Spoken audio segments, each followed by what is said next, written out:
Hi, I'm Luana Rubin from eQuilter.com, and I'm here at the DAR Museum, the Daughters of the American Revolution, with Alden O'Brien. We are down in the storage area, and Alden is going to tell us about this area and what you keep here.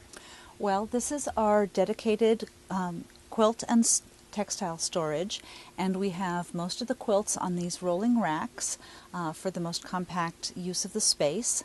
And each quilt is individually boxed with acid-free tissue in these acid-free boxes, and each box has the identification and the thumbnail photo of the quilt, but of course its location is also logged into our computer database, so we always know exactly where everything is.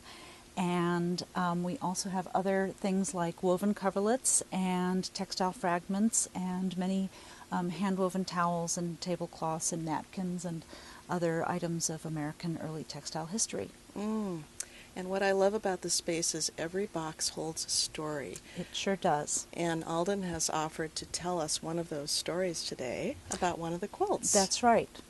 So let's go ahead and take one out and you can tell us all about it. This is one that's going to be in the exhibit that opens in October, so let's take a look at her.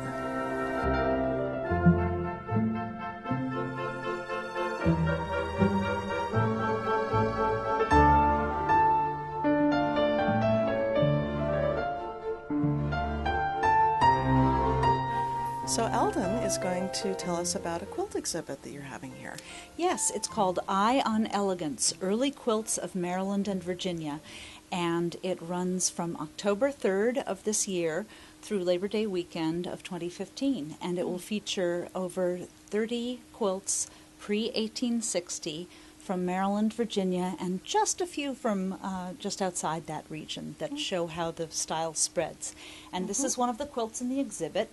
It was made in Baltimore around 1830, and it shows some of the really elegant and beautiful bed coverings that were made in this area with these beautiful chintz appliques. We will have also Baltimore and Maryland albums and a lot of beautiful pieced-work quilts as well. Oh, wonderful. Well, let's take a look at a couple more quilts. Okay.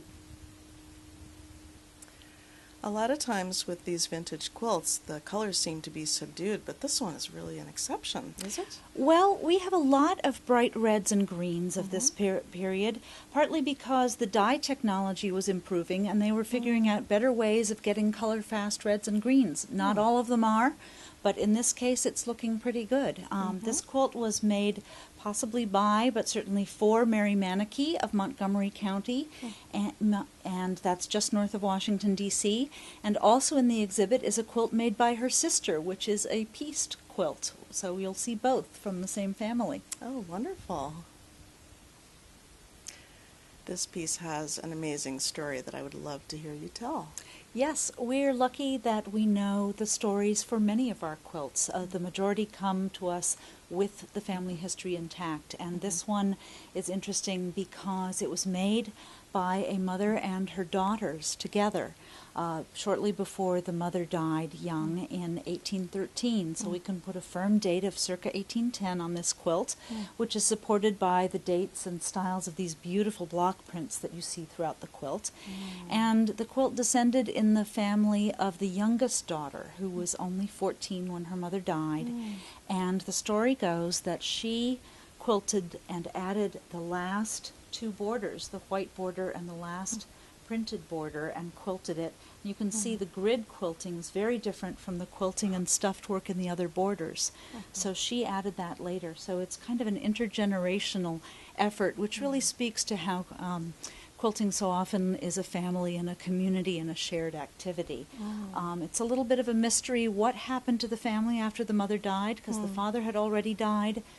It's hard to find them in censuses. Women are a little bit invisible, but we know through the quilt that she made it, and this passed down through the generations until it was donated by a great-great-granddaughter. Oh, marvelous. Well, I want to thank you for bringing us down into the storage room, and we're going to have some more videos here at the DAR Museum. Thank you. Thank you.